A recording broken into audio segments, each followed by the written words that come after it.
Yo, what's happening, Raider Nation? It's your boy Soto here. You know what it is. Raiders versus the world. Talking about the team that the world loves to hate, your Las Vegas Raiders. All right. So, Elandon Roberts is in a little bit of a funky situation, okay? He's a longtime starter in this league. He won a Super Bowl with the Patriots many years ago. He was a guy that led his team in tackles just a couple of years ago. But there's a reason why the Steelers moved on at starting linebacker. That's not to say that Elandon Roberts can't be somebody who's still productive in this league. But look at the situation he's in. The signing of Jermaine Pratt is huge for the linebacker position because it creates a logjam. It creates a lot of competition for just one spot. Because Jermaine Pratt, he's gonna start. He's the best linebacker out of everyone that we have. It's Jermaine Pratt. Okay, we got him in. He's signed, sealed, delivered. He's gonna be the starter. You have to fend off a resurging Devin White. You have to fend off a resurging Jalen Smith. There's a lot of guys here on this squad who are hungry for really only one starting spot. All right. Now, Elandon Roberts at his age, he's over 30. He's not going to play special teams. All right. So he's either going to be a heavy contributor or maybe this might be the last time he has a chance to be a starter in this league. I'm not saying yes. I'm not saying no. But being over 30, already having been moved on from two franchises in a row. Now, 2 years ago, he was a leading tackler with the Steelers. Steelers felt they needed more at linebacker. They went and upgraded their linebacker, okay? Now, here, the Raiders signed him, and then they signed another linebacker who's going to take a starting job away. And if he doesn't beat out Devin White, what's his role? I don't know. It's pretty tough. So we're going to take a look at his interview with the roundtable there on Media Day. Before we do, I want to make sure everyone please like, comment, and subscribe to this video. It's an excellent way to support the channel. It's absolutely free to do, and it's the bare minimum you can do to support the channel besides doing absolutely nothing, just watch the video. Okay, enough of that. Let's get to Elandon Roberts' Media Day roundtable. Out at Raiders Media Day, and look who's on the set. It's the new guy in town, Elandon Roberts, but you don't go by that. We got to call you Are we allowed to call you erob?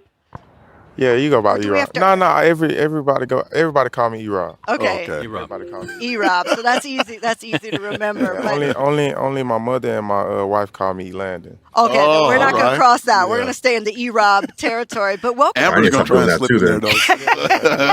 If it slip out, it's okay. And I make up middle names, too. So if I'm like Elandon, David, Robert, you know that I'm upset. I'm a mom, and I just put middle names in there sometimes. But welcome to Vegas. Yeah. What are your first impressions of the town and being in the silver and black? That's pretty cool. Man, it's crazy. You know, today, finally put it on for the first time. I was like, yeah, this... I'm a hit, that black and silver hit, you know, and the city is amazing and stuff like that. You know, just like I said before, man, it's a lot of energy around the city as well, and then you add Pete to it, it even amplifies it and stuff like that. So, but it's been a great time thus far. I think we all get that little energy boost when Pete's around, yeah, right? Most definitely. Yeah. I think, you're been a pro, kind of knows how it goes, how the off season, how you go about it. But you're brought here because of your presence, both on field, off field, in the meeting rooms. How has that transition been so far? I feel like it's been great. It's been great, but at the same time, too, my big thing was just learning my coaches, learning the organization, and at the same time learning my teammates and having them learn me and know who I am, because it's easy to be a presence, but it's even harder to be a leader. And why I say that is because, all our presence is felt, but at the same time, if you don't know me or you don't understand why I do the things that I do, then I'm just, I'm not really doing what I should be doing as a vet, an older guy, a guy that wants to win, because, man, in this league, man, week to week injuries happen, things happen, and, I just feel like I'll let my defense down if the guy next to me don't know, or a new guy on the D-line, new guy in the secondary, don't understand how to communicate with me, because I didn't take the time, like this time of the year in training camp, to make sure that he understands not just me as the football player, but me off the field, so that the communication can still roll to the elite peakness it need to be at. Awesome. When you you're obviously brought here for a reason, to be a leader. But how hard or how easy is it to continue to be that leader when it's your first year here? I tell people all the time, man, I just said it the other day, leadership is lonely because, everybody is not going to always. You're not popular sometimes. Yeah, just do what you feel like is right. Yeah. But I feel like when you have a consistent routine of how you go about things, and you just not one day in, one day out, and people see and how you are day to day, and then when that football field time comes, you showing from that standpoint. The ones that's kind of on the fence get to moving over and Yeah. in the right direction, and start to understand that it's no ill will to it. It's just, hey man, this what we need to do. This is what we need to be if we want to create the ultimate goal, and we all know what that is and stuff. So, and it's just like to my first point, you got to learn your teammates. You got to learn the people around you, because the more you know them, not just as a football player, but as the person, the more they understand where you're coming from with things. I think it's even better with communication, because if I understand like how I can go about communicating with that person because I took the time to learn them, Right. it makes it even easier. I know what buttons to push and, how to go about certain conversations, it's always good. And then with them learning me, knowing it's not coming from a bad spot or just trying to embarrass them and stuff Yeah. like that. You know how it is in them locker rooms. So yeah. When you look back at your career, 10 plus years in the NFL now, and you've had an opportunity to be coached by mostly defensive minded head coaches and some of the best. You had Bill Belichick. Didn't you have Brian Flores in Miami? Who else? Mike Tomlin. And now you have Pete Carroll. Who do you think influenced you the most out of that group? I mean, really blessed to have that kind of a leadership in your career. I think they all influenced me in their own way. Like it's like some things that, I hear Pete say and do and go about it in a certain way that's like, wow, like, okay, like I can put that in my own little, I take little nuggets away from them guys. And I think it's been fun. And Brian Flores was the first one to give me my opportunity. I never go without saying like how influential he was on my career, and how much he prepared me to be able to go without him. And when I say go without him, he was my position coach as well in New England all them years, so he was a part of my development with Bill. And then when I say give me my opportunity, my first defense led just on my own was in Miami. When I was in New England, Dante Hightower and Devin McCourty and Rob Nikovich and, so had a big influence, on that defense. And, me, I was just blessed enough to be able to sponge all day, Yeah. characteristics and stuff like that. I sponged it all, so when it was time for me to take over my own defense, I knew how to go about it. And, man, when I was in Miami, sometimes I'd call them guys still and be like, hey, man, like how you were kind of maneuver this situation with trying to get the guys this, and brought in. And it was all good and stuff like that. But it's a big hats off to Brian Flores because, one thing about Bill Belichick, Mike T, Pete, they are they're to a point that it's like, they have years under their belts to where we understand them, but when it comes to Brian Flores, it was his first time and whatnot of being the head, and he still was mentoring me in that process of like understanding how to go about things from a leadership standpoint when you're expected a certain expectation week in and week out, and how you can't have bad weeks and this and that other. So, he was a big to this day, like he's real big when it comes down to my career. Man, that leads me to, like, you're the middle linebacker, and you get that information from the head coach or defensive coordinator. Now you have Patrick Graham.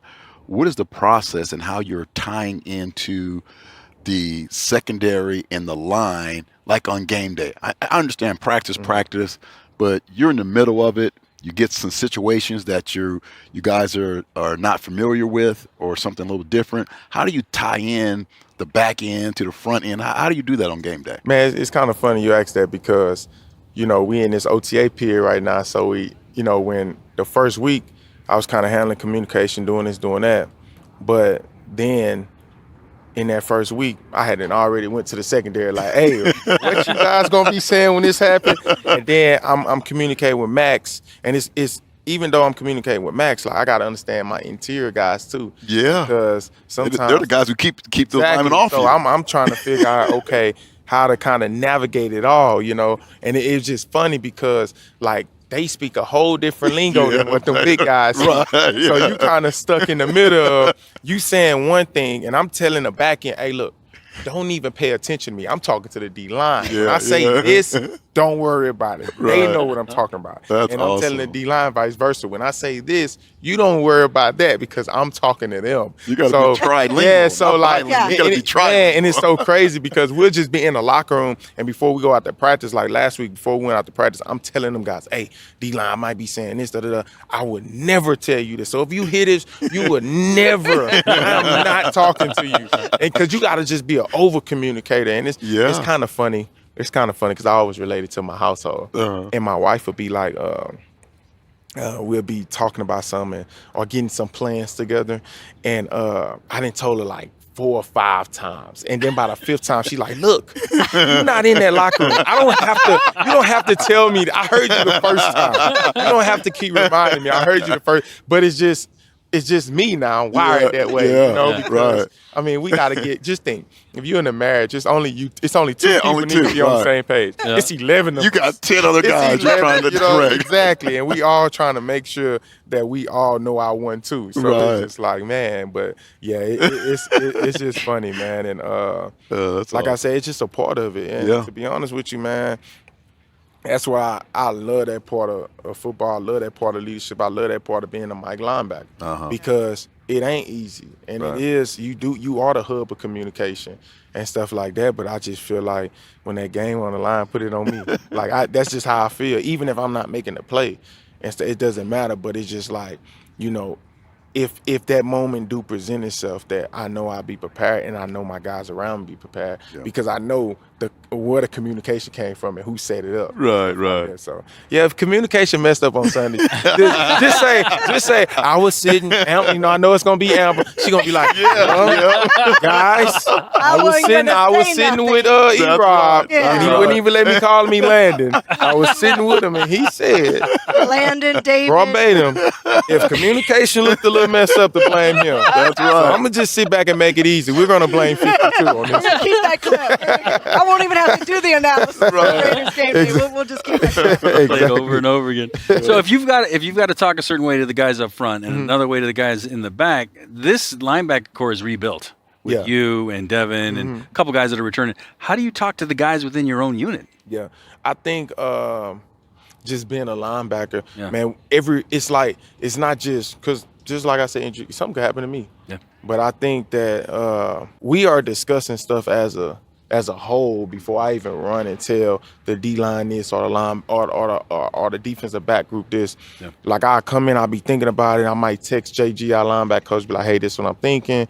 And then I might run it by PG, and then that's when I get to ripping and running around the locker room and saying how I'm gonna go about things and stuff like that and whatnot. And then once we get in the meeting, we talk about it as a whole, as a linebacker crew. So it's phases of it, but that phase got to happen quick because we ain't got time to waste. We ain't got time to waste. I've got 2 questions because I see you wearing that number 52, and you know everybody has somebody as they were a young boy looking up to. Was it Ray Lewis? Was it like where does the number 52 come from for you? This is crazy. So when I got drafted to New England, I was 51, Okay. and Mayo had just retired, and I didn't want to be Right. 51 because I'm Elandon. Yeah, I'm not right. fit to step in and be the Mayo. Like Yeah. it's not me, and I was just like, man, y'all give me 52, you know, and if Just I happened. was like, man, I want, man, put me up Your and own let's guy. go 52, Yeah. you know. It And looks good though. I It's a thought cool number. I thought they didn't hear me, you know. I didn't because in New England, you know, especially 10 years ago, New England, it's like, man, what would we give you? Yeah, you know? right. Yeah. And I literally came back to the to the locker room after rookie minicamp, and my number was changed to 52. Oh, And okay. I was always 52 from there. And it was even crazy because we ended up getting David play for the Jets. David Harris? David Harris. There you Look go. at you, Amber. Man, look. I'm Well, trying to tell Elandon. y'all, look, one Elandon. thing, do not, when it come down to history of the game, don't play with Amber like that. Yes, absolutely. Michigan guy. Okay. Yep. David, he came over and he was 52 the whole time. And I'm not going to lie. I was like, I don't care how much money he tried to pay. Because I had just won a Super Bowl in it. No, So I'm just like, you had a right to keep it. Right. You had a right. You can't like. Did he approach you though? Nah, he never did. Really? David never did because he said, man, he won a Super Bowl in it last year. He actually played a lot. Yeah. And he was just like, man, he ended up going to his, I think it's college or high school number 4 Okay. Yeah. Really quickly, because we need to wrap up, but I know that you come from a military family, and I always have to ask because it really is a different character development. You see guys that come into the league, and guys with the biggest leaders often have that background. Did you know there's so many other guys on this team that have the military background? Yeah, because I had got up in front of the team and talked about Memorial Day, the history behind it, and I kind of, how it came about. And I had already knew that we have one. Malcolm Combs. But I did not know Malcolm. Oh, yeah. That's news to me. Yeah, I think, I think didn't, his parents, yeah, his dad. And I didn't kind of know how many guys until after the talk. Darian Porter, the new rookie, corner, hit him as well. And I think that's a great building block because sometimes when you have this discipline that you need to make it to a championship, if you've already been to the mountain. And then Trey, a lieutenant. Yeah. Trey. Yeah, that's right. So shout out to all the servicemen and women and the parents that are raising kids like you. Yeah. But it's nice to get to know you, and we're going to have a lot more fun this season with you. I can tell already. I can tell already. All right, thanks for being here, and welcome to Vegas. For sure. Same here. Appreciate y'all having me. Thank you. All right, so look, I don't know about you guys, but I just like Elandon Roberts even more now. I really do hope that there is a way that they can make a rotation work of Jermaine Pratt, Erob, and Devin White.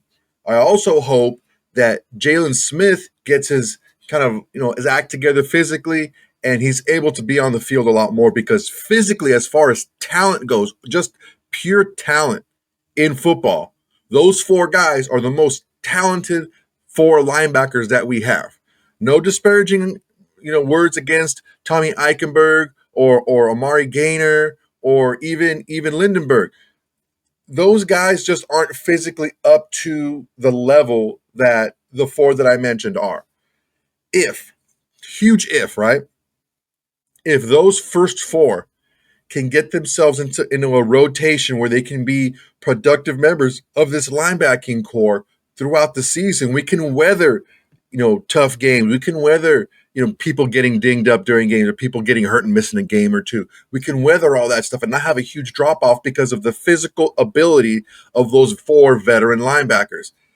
I really feel that if it's possible, if these guys are all on their P's and Q's, they know their calls, they know their defense, and they know their teammates and what to do, this defensive coaching staff, along with Pete Carroll, is going to be able to find a way to make these 4 guys work because the leadership that you see just kind of dripping off of Elandon Roberts, you see that just coming off, and he's a personable guy. He's joking around and everything. He's a cool dude, and he's a guy that stood up to talk about Memorial Day in front of the team and all this stuff. Like he takes a leadership role on, and that's what you need to do if you're going to be a guy who's going to be the kind of the middleman between the back end in the secondary and the front end in the line, and you're the guy that's kind of like got the green dot on, and the coaches are telling you what they want, and it's a lot of communication going on. And I think Erob is definitely a guy that can do it. Let's just hope that those veteran guys who are the most talented physically are going to be able to get it done for this Raider team in 2025.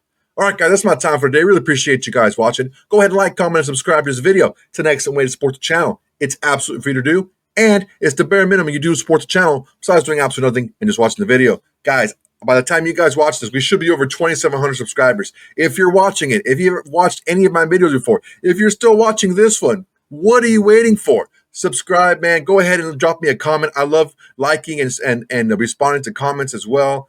Also, share this to your social medias if you have any. Just click the share button on YouTube and share it to wherever you can. It really helped me out. I'm doing my part by making this content for you guys. You guys need to do your part by watching and sharing this. And make sure everyone, please, tell your friends, tell your haters, tell your mamas, tell everybody. Raiders versus the world is the greatest thing going to Raider Nation today. All right, guys, that's my time. Till next time, everybody. Peace. Hey, Raider Nation. Thanks for watching. There's plenty more where that came from. Go ahead and smash that like button. Drop a comment. Make sure to subscribe and share to all your socials. It's the bare minimum you can do without doing absolutely nothing.